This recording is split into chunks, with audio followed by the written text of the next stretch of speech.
The internet is able to play the most important role in fostering mutual understanding. However, internet or social media platform needs to be free. In China, there's the great firewall, top-down censorship, platform-level censorship, account-level censorship. More than 500,000 of TikTok refugees flooded to Red Note, still under the effect of censorship. But we've seen a lot of human-to-human exchange. What are the most used apps and websites in China, and how do they compare to Western ones? The most used websites and apps in China are WeChat, Weibo, Baidu, Douyin, Kuaishou, Bilibili, and Xiaohongshu or Red Note. Normally, established media would just say that they are similar to, for example, the Google or TikTok or YouTube, but I don't think that's accurate anymore. Of course, some of these platforms like Baidu are direct copycats, and Baidu is certainly a copycat of Google. But in recent years, there emerges a lot more Chinese apps built for China and built for Chinese users' particular user habit. And I would say WeChat is a great example. I think one less talked about point is that people are using WeChat as if it's the internet of China. Almost everyone in China now has WeChat.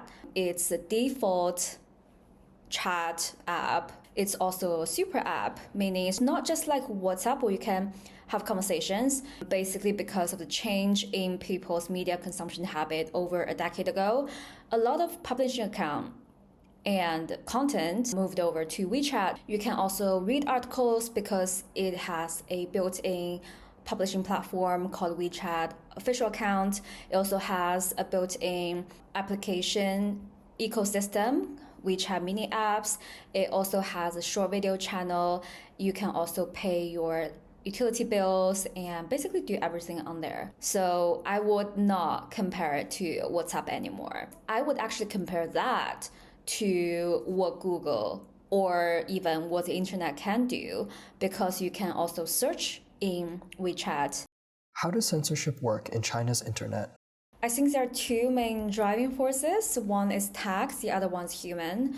Tech is only playing the role of assistant. The most well-known case is the Golden Shield project, or in its nickname, the Great Firewall.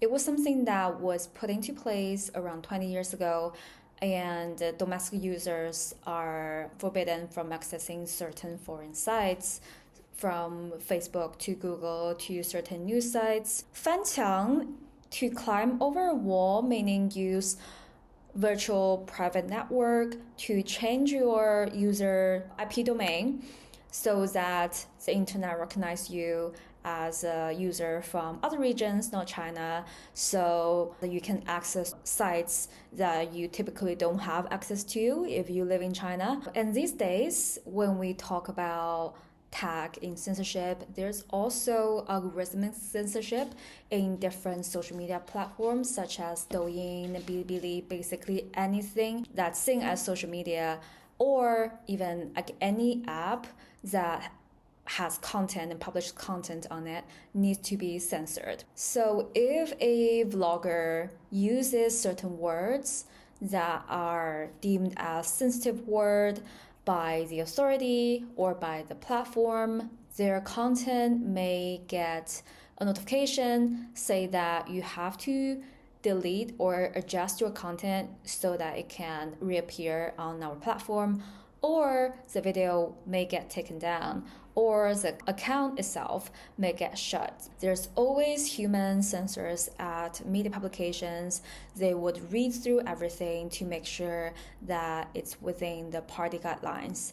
And these days, there are also human censors at social media platforms to execute orders and to direct algorithms to do things. I think the most scary side of censorship is self-censorship. And it's also the most effective tool. In recent years, I think we've seen a lot more high-profile professionals, from economists to lawyers to even doctors, self-censor. And I think that is going down a very dangerous path. What role can the internet play in fostering mutual understanding between the United States and China? I believe the internet is able to play the most important role in fostering mutual understanding between the US and China. I think traditionally we've been relying on diplomacy and we've been relying on established news outlets, but I can't say they are the most effective tools, especially in the age of social media. However, I think there is one prerequisite that is that internet or social media platform needs to be free. Now, with recent surge of TikTok refugees on Red Note, I think, in fact, Red Note is the most free platform in China as there is. So on there, we've seen a lot of human-to-human exchange. We've seen questions such as what is China like on the street level, because maybe the American users, which is like over 500,000 of them at least, they don't really see street level Chinese pictures because the perception in their head is being fed by traditional media. So they don't really get to see the human perspective of what China is like. At the same time, I've also seen questions of them asking each other, what do you think of Black people? Because, I mean, China is a rather homogeneous society. And what do you think of this and that political event? Of course, it's still under the effect of censorship and propaganda orders. I'm only giving a small example of what Red Note and the internet can do to engage exchanges in the civil society.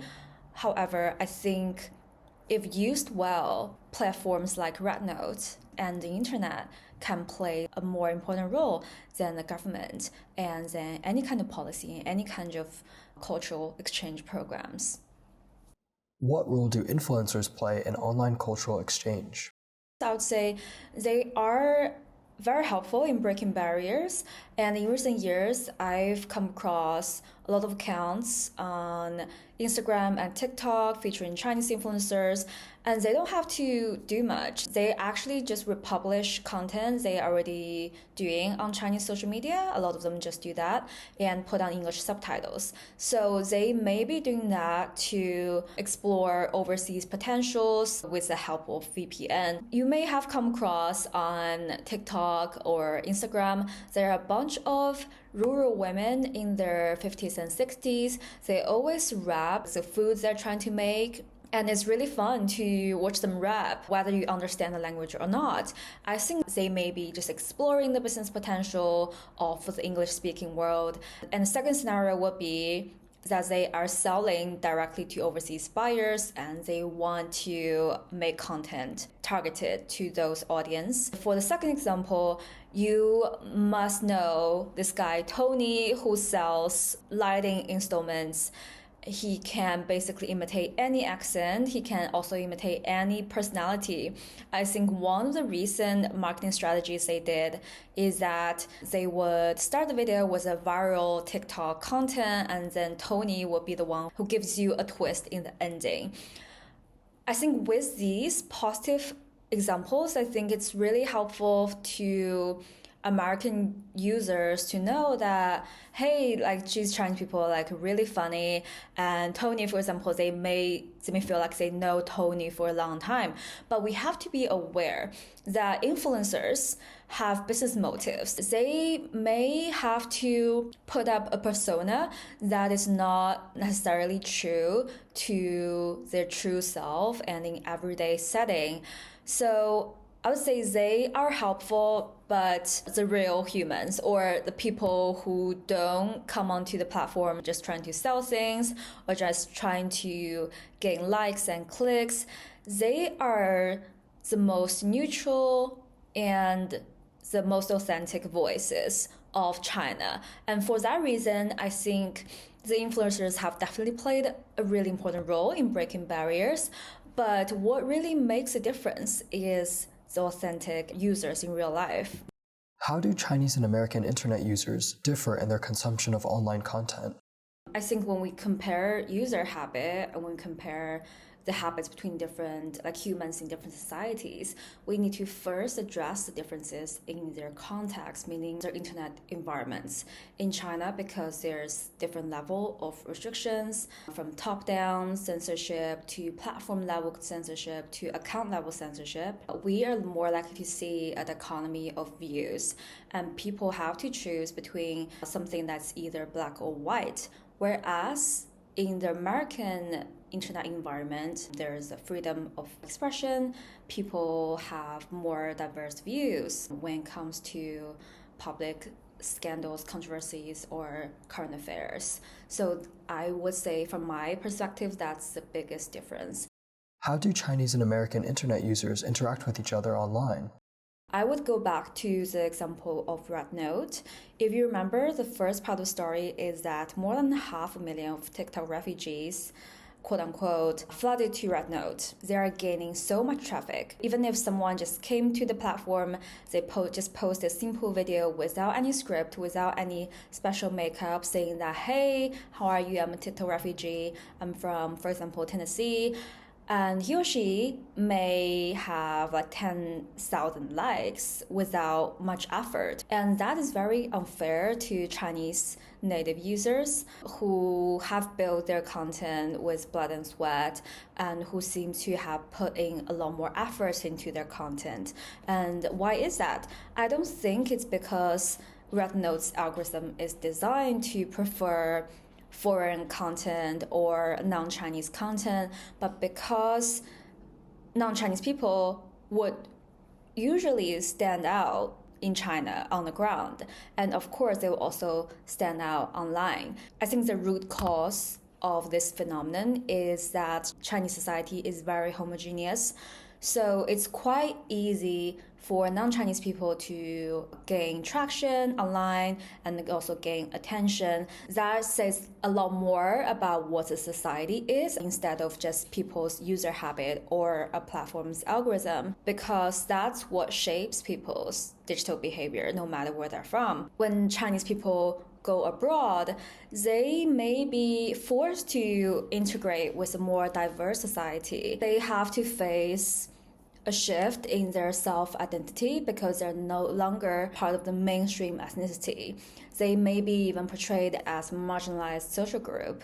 So that's the kind of adjustment they need to make in real life, and that's also the kind of adjustments they need to make online, meaning that when they go on overseas platforms like YouTube, TikTok, Instagram, the simple fact that they're on the platform wouldn't give them any traction because Chinese people are just seen as part of the larger society.